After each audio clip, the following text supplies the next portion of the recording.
Hello and welcome to the Progress Theory, where we discuss scientific principles for optimizing human performance. I am Dr. Phil Price, and on today's episode, we are joined by a roundtable of researchers in forensic psychiatry. We have Jill Colangelo, Dr. Alexander Smith, and Professor Michael Liebrenz, all who are researchers in forensic psychiatry from the University of Bern. Now, if you take the whole population, we know that a very small subset of that probably have psychopathic traits. Now, if we took that subset not from the whole population, but from certain environments or professions, such as surgeons or CEOs, we start to see that they have a higher prevalence of psychopathic traits.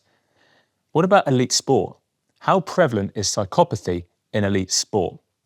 So that's why we brought this roundtable together, so we learn a bit more around psychopathy. What are the pros and cons of psychopathy in certain environments? And how can we identify if we have psychopathic traits? As always, follow the Progress Theory on Instagram and YouTube. Check out all of our content. This is quite a serious discussion, so if you feel that you have been affected by any of these topics in this discussion, please check out our show notes because we have several links there which can help. Here is psychopathy in elite sport.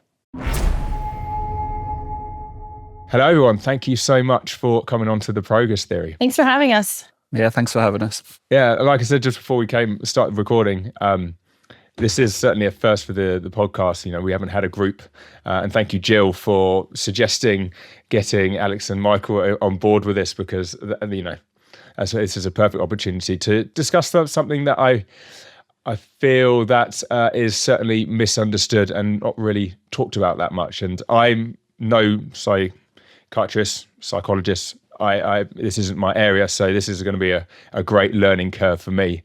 But before we go and discuss what we wanted to discuss regarding elite sport, did you want to introduce yourselves? I know you work at the University of Bern, but do you want to give a little bit more depth as to your work? We do. I think the best way to do that is let's start with Michael, since he is Professor Dr. Michael Liebrenz. He's the head of our department. So he can maybe just give you a quick line about sort of who he is. It's probably, it's less technical of me to call him the big boss, but he'll explain a little bit more about who he is. Oh, perfect. Thank you. It's always difficult to react to so much niceness and kindness in an introduction. Jill, it's very difficult for me to pick up on this, but I would consider myself the big boss. Just trying to have a creative team around me. I'm very thankful to have Jill and Alex with me on this call, and we are trying to drive the specific subject of sports psychiatry and sports psychology forward. We have quite some different projects within the team which we are working on. But back to my person, well, my name is Michael Liebrenz, and I'm heading in the department actually of forensic psychiatry at the University of Bern. But we do have the possibility to engage sometimes in subjects that are a little bit different or interdisciplinary in their approach, and one of them is sports psychiatry and sports psychology. The background for this is that, of course, there's a lot of regulation involved, for example, anti-doping regulation, and this is something that brings us closer to the law, and this is exactly where we are working on at the intersection of medicine, psychiatry, and the law, and that's why we as a department can have an interest in this or provide research data on this sort of subject. Alex? Thanks for having us, Phil. I'm Alex Smith, and I'm a senior researcher in Michael's department here. I'm not a psychiatrist or a psychologist, so my background is in the humanities and social sciences, but I'm very interested in how psychiatry and mental health interact with culture more generally, and obviously that includes sport as a significant cultural touchstone. So that's my interest in the mental health side of sport, but also we've got a lot of projects ongoing to do with the kind of regulation and regulatory frameworks that surround sport. Excellent. And Jill? So finally, I'm just a researcher in sports psychiatry primarily at the university. My background is in psychology. I'm also a former ultra endurance athlete myself. And like we enjoy saying around is, research is me search. So I started off interested in this stuff because of experiences that I had. And it led me to doing research on mental health in ultra endurance athletes specifically. And then that kind of branched out into mental health in general among all different types of athletes. I actually feel really lucky to be working with Alex and Michael on this because it has really advanced what my research area is. And it, I think, has really helped sort of form a broader idea around the types of advocacy that we're hoping to put forth in the area of sports psychiatry and sports psychology. Oh, amazing. It sounds like a very well-rounded group. Like everyone's not in the same area. You come from slight different backgrounds to investigate sort of mental health in various different ways. Do you find that, especially when developing projects, that's really beneficial because you've got lots of different backgrounds providing ideas to the group? That's absolutely something of our strength, and it's this really small niche subject, if you want to call it that. Although everybody does sport somehow, right? But it's a niche subject, and so it's really difficult to find someone collaborating partners and people who are driving the field forward with the same sort of energy. And so I'm really grateful for having Jill and Alex, and this is an international collaboration, as you can see, with a variety of sometimes even other universities involved. So it's really a great endeavor. No, certainly. Definitely. Hopefully I'll come up with some interesting questions to really challenge the ideas that you've got. Could we start off just providing a bit of background? Because I know we wanted to talk about psychopathy in sport. And what was great when I reached out, you suggested doing this call after the Olympics. And hopefully there's some great examples that have happened at the Olympics that we can sort of like touch on. But before going into that, what is psychopathy? Because I think it's something that seems to be quite misunderstood. And some of it might have reached social media. And as soon as something reaches social media, it gets kind of lost because people are trying to utilize that information to benefit them in some way. So yeah, what is psychopathy? We'll defer to the forensic psychiatrist and the clinician on this call, and Michael can give a perfect definition. Again, about perfect, this is another question. And especially with my lack of capability of the English language. So, but I'm going to try. I'm going to try, and please add on, Alex and Jill, if I didn't get this across correctly. So the thing is that, yes, indeed, the term psychopath, or that is something that is often used in popular culture. Indeed, it is a personality pathology, and the traits are associated with some different things like lack of empathy, narcissism, manipulation of others, coldness and disdain for authority, rules breaking, something like this. And usually what's expected is that folks like this are something that you can easily detect. It's not like that. It is something that can appear. They can appear very charming, and they are very contagious. First, what we got to say, it is both things, just traits that someone can exhibit, and it is not a personality disorder as such. So disorders are then, if you reach a certain level, then you can come to a clinical diagnosis of these traits, and then you would say, all right, this is something that can be diagnosed, and it's then more than a simple observation. So if you want to say you have a personality disorder which affects around 3 to 5%, like an antisocial personality disorder, then you have around 1% of the general population that also exhibit these psychopathic characteristics.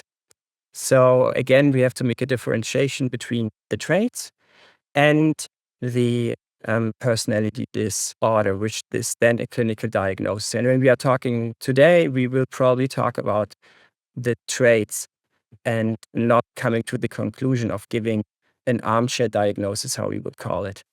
Yeah, I agree. I think also just to say that it's very sort of conceptually debated. So you can often, there's a lot of literature about the sort of definitions and proposals around the traits that are and aren't psychopathic, and the extent to which they are and aren't. And that is interdisciplinary, that argument. So it's kind of like psychology, it involves psychiatry, it involves social sciences. So yeah, there's a lot of conceptual debate around it. But I think that was a really good overview, actually, Michael, based on the literature. So can I ask what the main differences are between the antisocial disorder and someone with psychopathy? If you've got 3 to 5% being more antisocial behavior, and then you've got like 1% is psychopathy, what are the key things that differentiate the two?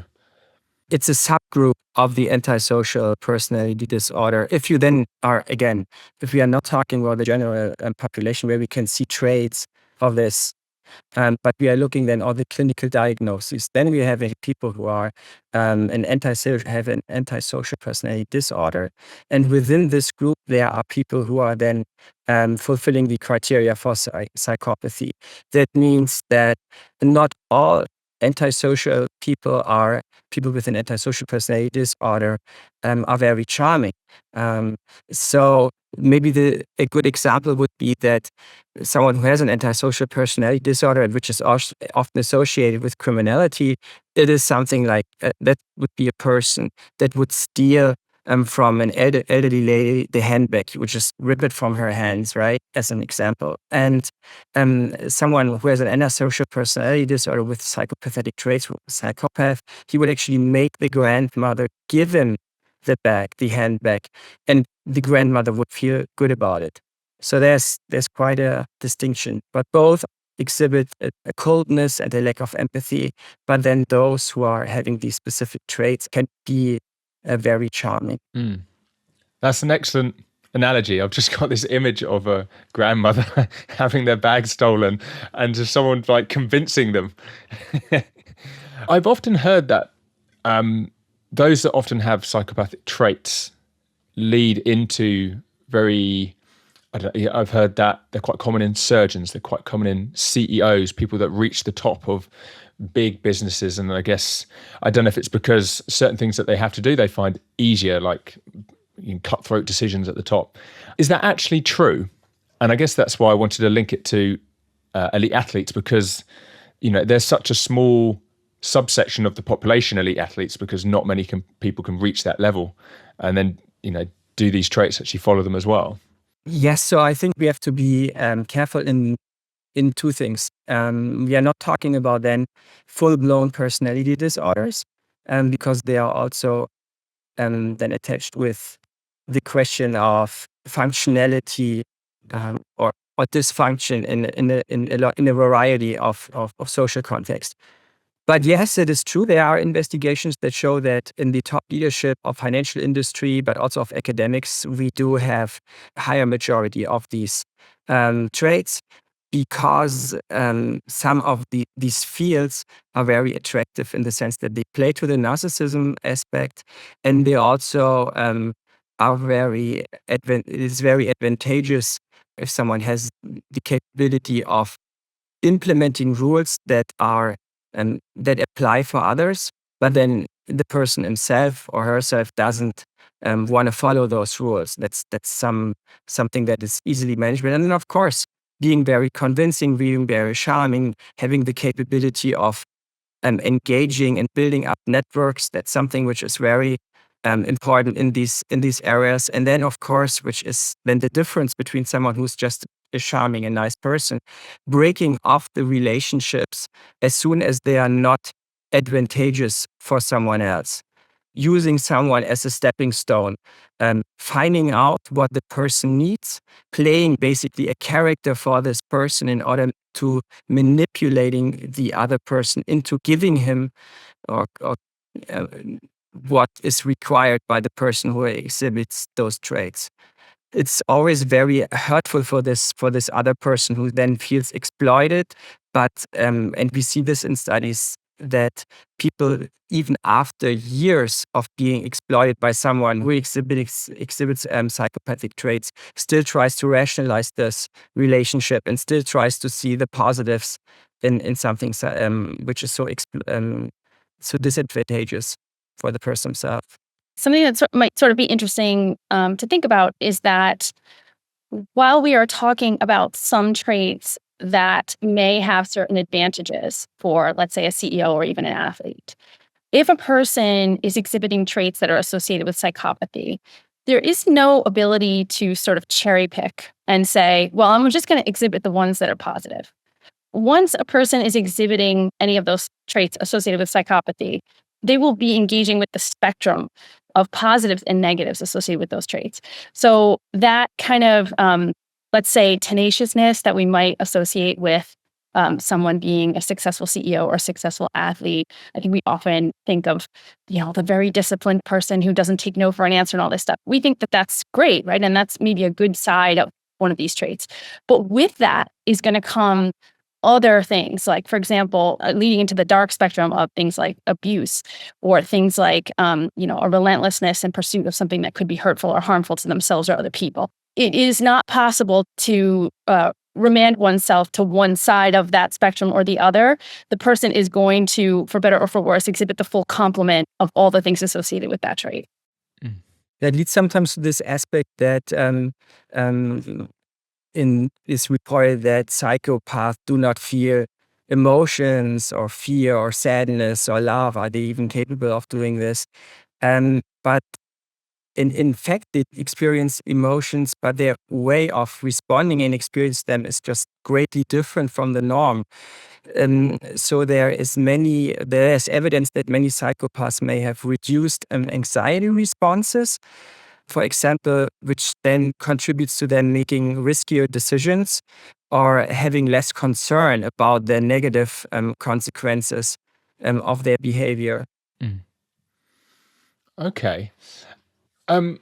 Just to follow on your point, Jill, because when we look at, say, elite athletes, we kind of judge them by their performance in the sport.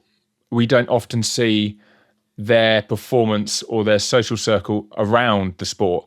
So everyone judges the positive bits because those positive bits seems to affect the bits that they see. And so is it very common that someone might be performing really well and they get adored for performing really well, but underneath that, they've got all those negative traits which might have contributed them to getting to that point, but to them, they don't really care because that point of, winning an Olympic gold is the point that they're trying to get, and whoever they hurt on the way, they don't really care about. Yeah, that is definitely true. And unfortunately, that is the truth more often than we want to think, is that an uncomfortable reality of sports and excelling in sports can sometimes be these sort of other detrimental factors that we're not really interested in talking about. And I just want to point out here, because if I don't, Alex is going to whack me later, but it's really important that we understand there is actual, sort of law about the idea that we cannot look at an athlete, even if we've seen them perform a million times, we've seen them on different games, we've seen them speak on podcasts or in interviews, and we think we really know these people, and we've seen what we think of as their traits.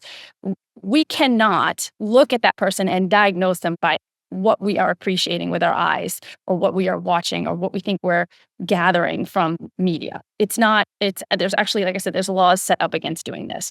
So, but for the purposes of the discussion, right? So the skills and attributes that we appreciate when we see an athlete who is really at the top of their game. If we think that those things exist in a vacuum and they are only happening there on the playing field, we are really incorrect. Because a lot of those attributes that have gotten that person to that place have, like I said, by definition, negative consequences that can, not in all cases, but can and will bleed out into other aspects of their lives. And this is one of the reasons why we have a department, right? And we're talking about sports psychiatry, because we are talking about the idea of someone's mental status as they enter into the sport. What are the things necessary for them to be who they are in this world and then be an athlete? So if you've got someone who by nature exhibits these characteristics, right, we have to leave space for what that does to them as a person, and not just what that does for them as an athlete. So that's really kind of where it all comes together. And what does it do to the social context, the social fabric they are having? And again, sports is so multi-layered and multifaceted. I mean, it doesn't just affect the people who are the athletes themselves, but could be the coach.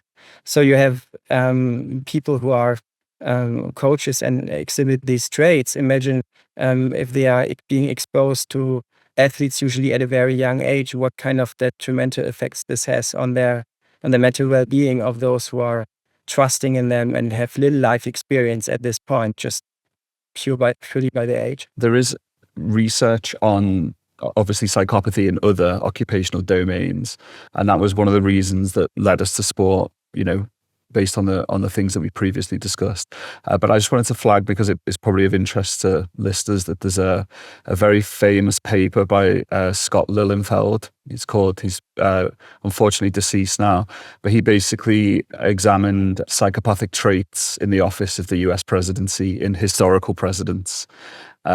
Fearless dominance was especially associated with positive job performance in terms of leadership and persuasiveness. Antisocial traits were unassociated with presidential performance, but were also linked to some aspects of negative job performance.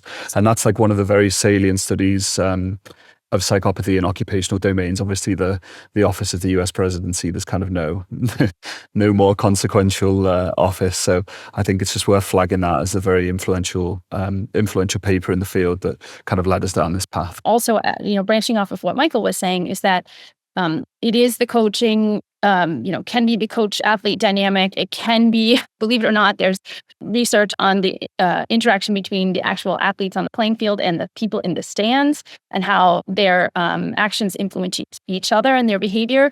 And we also have to think about what happens when you have an athlete who exhibits these type of traits and they show disregard for, let's say, norms or conventionalities of how we interact with each other. A person who's a quote unquote rule breaker, right? We love that. Someone who breaks the rules. Wow, isn't that great? Yeah, that also makes them someone who's likely to be a doper, right? That's somebody who doesn't feel that they have any reason why they wouldn't use performance enhancing drug. And so as you heard Michael describe at the beginning of this, we do, a lot of the work we do is interacting with law. And therefore, it is an important point that the type of person who is willing to cheat, like that is a specific type of person. And if they're exhibiting that type of, they're able to do that, and they're exhibiting the types of traits associated with psychopathy, that is someone that we've brought into the sport because isn't it great? They have all these other traits that made them a great athlete, but it also led to them thinking, having no scruples, right? And just thinking like, why not? I'll just dope, and ruining themselves, the sport. We've seen these people historically, right? And in some ways, we all pay the price for that, right? As spectators, as athletes ourselves. And sometimes those experiences can really taint a sport. I don't think I need to talk too much about cycling, right? Which there's still, as we've talked about, there's still a specter hanging over cycling for certain people's actions and doping to the extreme, even over a decade ago. So these things really do affect us, and they affect society and sport in general, which is why it's really important to put it in context and really understand where the negativity lies. Has there been any specific research which have, retrospectively done some analysis on the athletes that have been caught doping and found they had very similar personality traits almost linked to psychopathy? So that would likely fall under that umbrella of research that we cannot do, because by law, those people would not be patients of ours, right? They wouldn't be, unless, one of us, Michael specifically, was treating those particular athletes.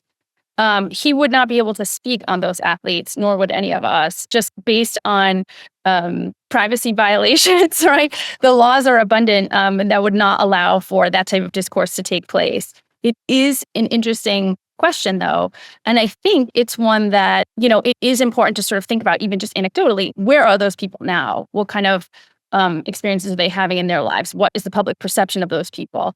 And again, going back to cycling and thinking about one person in particular who has been banned from so many different sports because of the reputation that they have, we can see that their actions do kind of make life difficult for themselves. And it's not just professional, but it's personal as well. But that's just conjecture and it's anecdotal, but it is an interesting question. Okay. So there are some folks who would be willing to go out there and diagnose certain people. Again, this sort of armchair diagnosis, which constitutes a violation of our work ethics. But then again, there is in how would someone like this be identified? In criminal proceedings, for example, it is quite possible that a state attorney or a judge orders the mental examination of a person, and then he would be seen by a psychiatrist or psychiatrist, depending on the jurisdiction. And in that case, all the relevant data would be available, and then there could be a formal diagnosis, which then, of course, could be told in front of the judge and the court. And of course, breaking the rules in these circumstances is, of course, something that could then go into or could be feeding data in one of those evaluations. But again, you would also look at the relationships in the private context. Is this person someone who leaves the family or is mistreating his children? Or is the rule breaking just limited to the sport or to any other things? Is there a lack of remorse? How does this person stand to the crimes the individual has committed? Does he show any remorse, or does he say, well, this is their own fault? Why were they so trustworthy? They could have exposed me.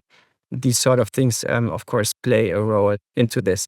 But then again, to talk about sports, of course, there are some aspects of this personality which are in the sporting environment something that maybe even specifically looked for or searched for example, because if you look at it, right, this notion that you have to participate in a race, maybe downhill skiing, or a skier ahead of you is having a terrible accident, and you are going next, or you're seeing him on the track, and human emotional reaction would be to say, oh, yeah, stop, I'm just going to go down there, and I'm going to try to help this person, or, how is this person going? But actually the notion of the spectator, the expectation of the coaches is you have to block everything out. So the human aspect of what makes us human beings has to be put to the side, and that's the expectation, and you have to put a best side there. And of course, someone who can block this out and has less empathy, maybe it may be more advantageous in this very specific scenario. Mm-hmm. Yeah. But then, of course, the lack of empathy will also be maybe showing in dealings with the other people in his environment. So that's the issue. That also leads on nicely to a point that we made in the paper about sort of media portrayals of these traits in sport, that they tend to be kind of, bad boy image and like glamorized as sort of anti-heroes to an extent. I mean, if you remember the ex-England footballer Stuart Pearce, whose nickname was Psycho, for example, in the 90s and early 80s and 90s. One of the things that was is interesting that we did it after the Olympics. I mean, the three of us certainly picked up on it. Was the Nike campaign, which was "Am I a bad person?" And they ran this campaign, and it was basically Willem Dafoe who was doing the voiceover, and they were talking. He was saying some of the exact words that are associated with this concept. So it's like, I show no empathy, am I a bad person, overlaid with images of athletes.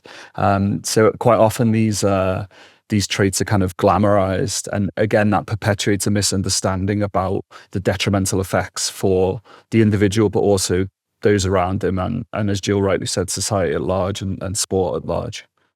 Do you think that bad boy image actually plays into the narcissism? It's like they like that. It's a difficult question. That's a tough question. Is that too vague? No, I think what you're asking is there a glamorization?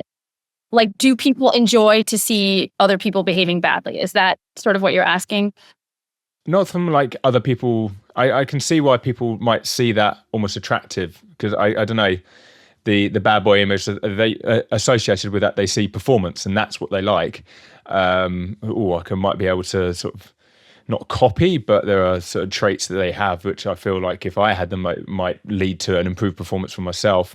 But I think my original question was more around, I know narcissism is quite high in those with psychopathy, so do they go towards sports which have more attention on them or more money, which feeds into that? And then when they get there, they get this image of being a bad boy, and then they like that. That plays into the narcissism.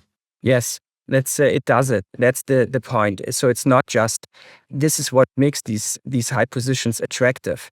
And again, it's not just in sports, but it's also in business. The little control, this aspect of showing dominance, of having power over other people, of having power over other destinies. And then, of course, being in the public and having all this attention is something that plays very well into this. And the notion is that you can keep this public, that you can keep this facade most likely for a long time. And even if proven otherwise, still keeping this and suing everybody else for that is something very particular and which is associated with this sort of traits. Yes. And the other point you are making now, is this something that spectators are being drawn to?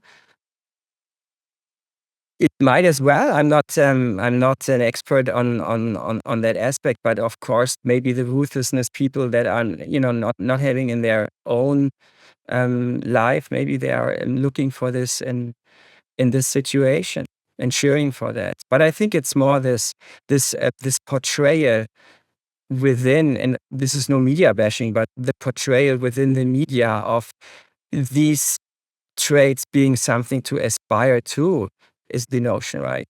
The guy pushing someone else away, not kneeling down, not the camaraderie, not focusing. It's focusing on the wins, the most medals, the most success, and not on the notion of camaraderie, which is great in sports, right? Stopping your bike, helping someone else, looking back, turning over, waiting if someone else has an accident, and not riding an attack at that moment. So there are actually things which the media focuses more, and maybe they start to do this and the next generation is shifting more into this direction. Then I think also this positiveness of psychopathic traits will disappear and will make it more at what it is something that is not good for the common people. It's not good for us in sports. It's actually not something we really want to see. We want to see the positive side of it.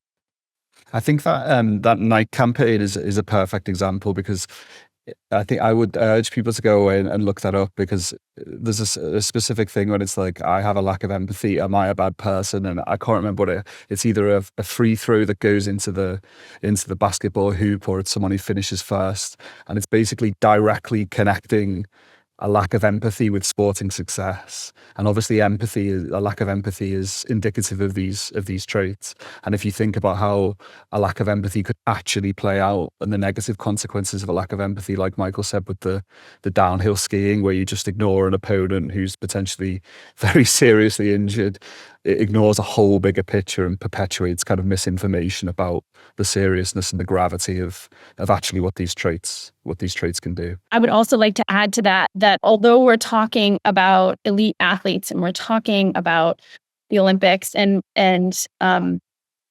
these types of traits can and are exhibited by just regular amateur athletes. And the way that we can see those traits is, let's say on a much more micro level, but let's say, for example, let's take narcissism. We're imagining this person coming out like onto, I don't know, a tennis court or a, football pitch, and they're just, eating up all the adoration from the crowd, right? And it's feeding this sense of narcissism. An amateur athlete who has a, very strong narcissistic trait is someone who will miss every one of their kids' birthdays to train. It's someone who will not show up to family holidays or anything like that because their need and what they want is more important than anyone around them.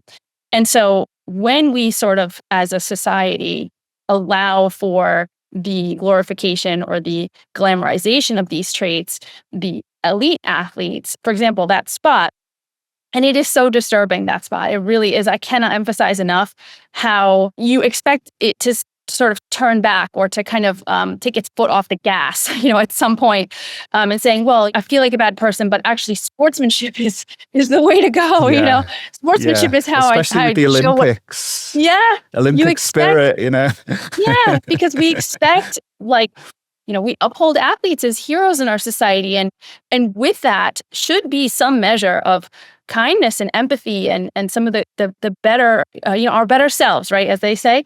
But that's not the case with this ad. It is disturbing. And once we start to glorify and glamorize these traits in the elite athletes, that trickles down to amateur athletes. It trickles down to the youth.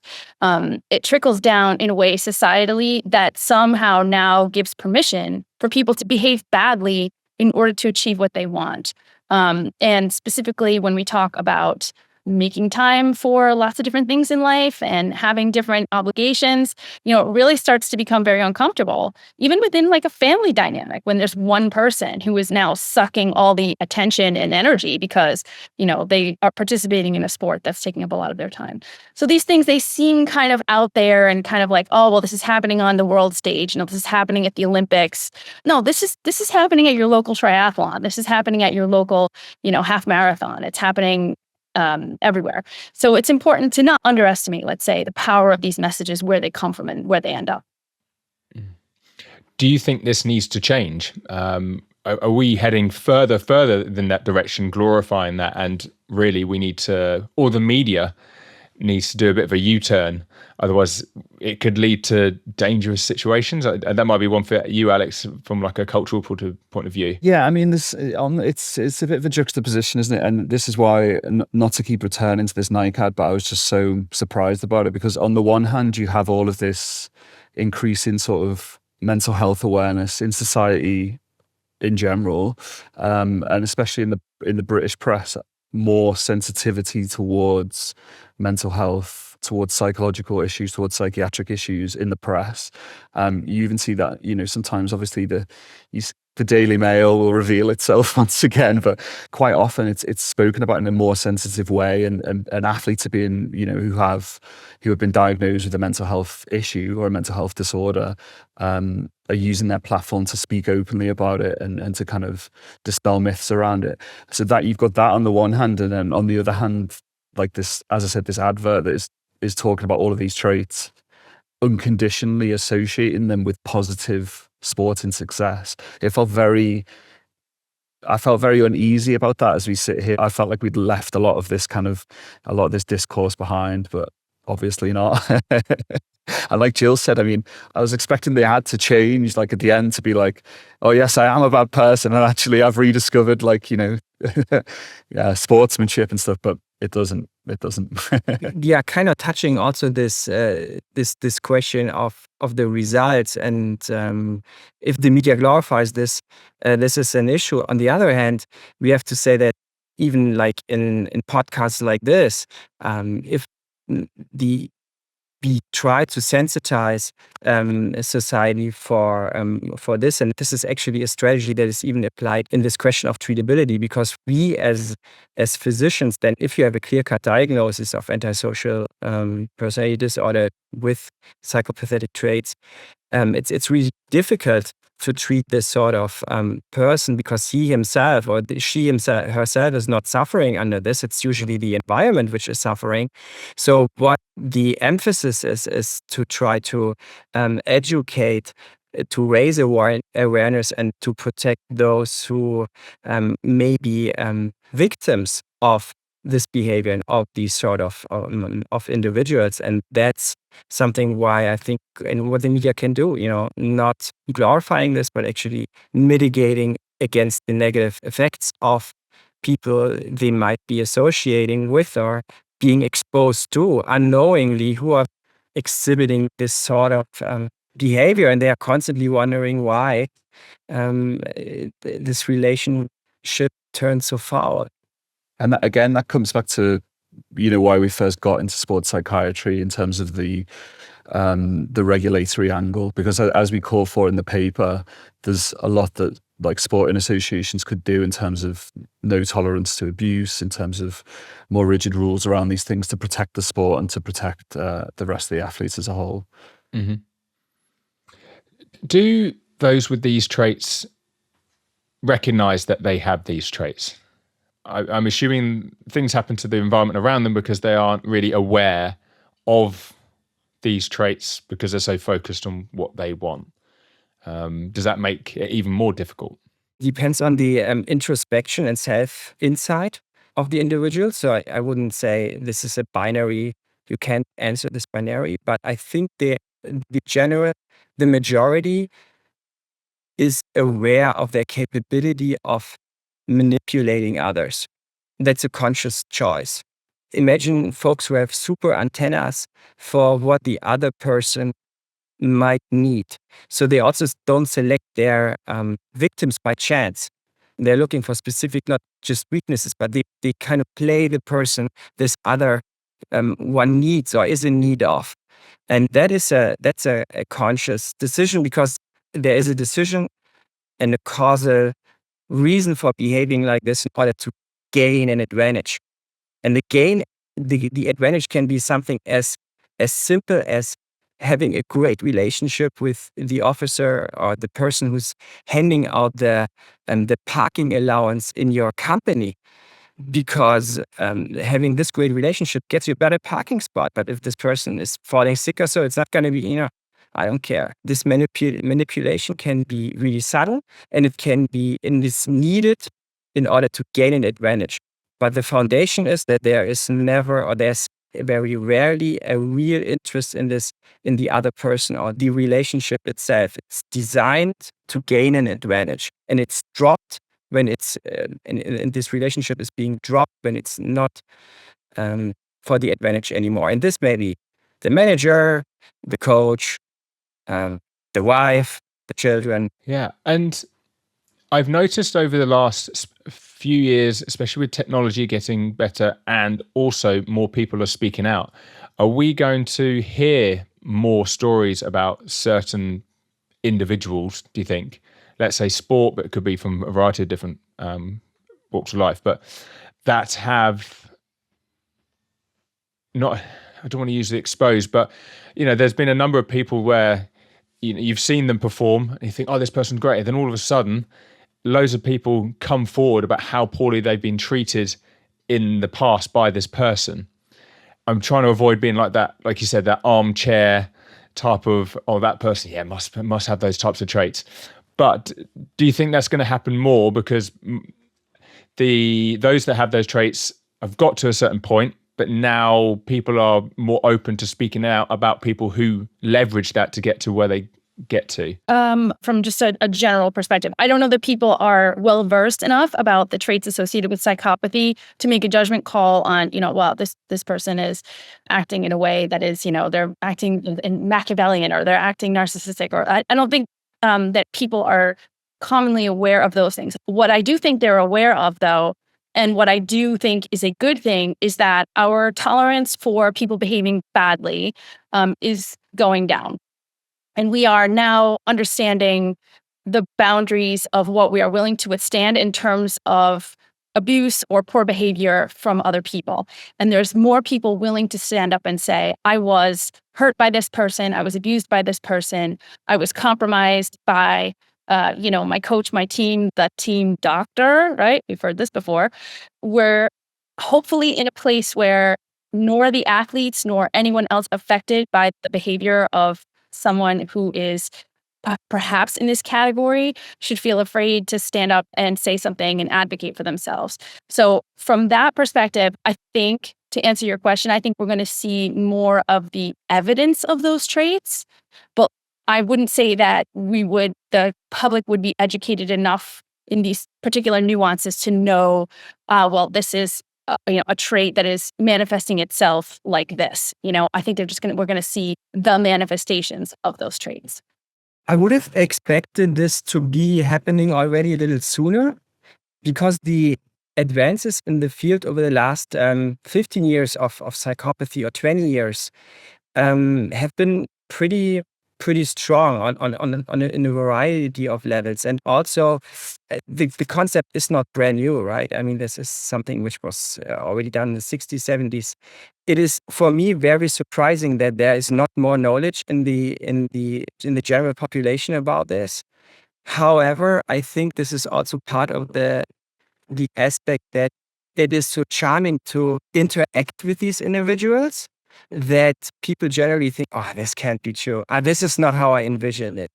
And if we go back to the study that Alex was citing on the psychopathic traits in presidents and the correlation with their success, he might want to pull it up and read which are the ones with the highest scores, like later in and you might be surprised. And maybe we can even ask you, Phil, to guess who's number 1, 2, 3, and 4, and then he can come and Alex can then compare it to the study, because you might be surprised. But maybe now, after already learning something about this concept, you might be, speaking of armchair, but this would be legal because now we are doing it, comparing it to a study.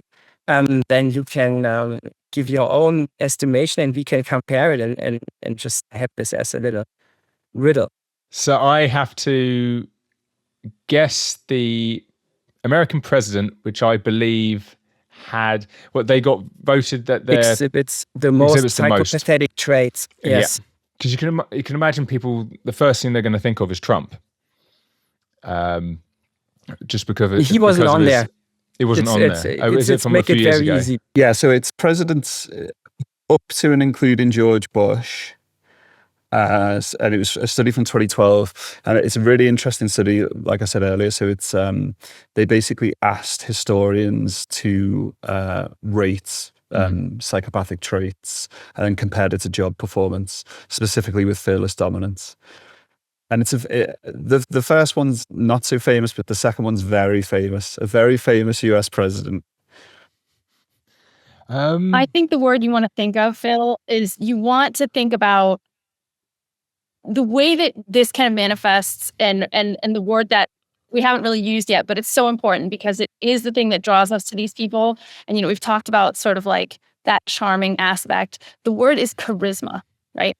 And it is usually, when you find the word charisma, it's not too far a leap to get to somebody who is exhibiting these traits, someone who embodies these traits. And so when we think of those charismatic leaders, right, which, as we've seen historically, can go sideways really quick, right? We think of somebody who really has the ability to draw people toward them, right? To get people on their side, to have people see things the way they do. So hopefully that can kind of help you conceptualize who might be. Okay. So the person that actually comes to mind when you say charisma, because I've heard of a lot of reports saying that he was incredibly charismatic, is Bill Clinton. 7. Oh, 7. The first one you probably won't get. I'm aiming for that number 2 when you said so it's you're very right famous. there. But Phil, this is the exact thinking. So you're right there. You're not 7 out of 10. You're 7 out of 42. Alex, I can't remember the list, but JFK has to be on there somewhere, right?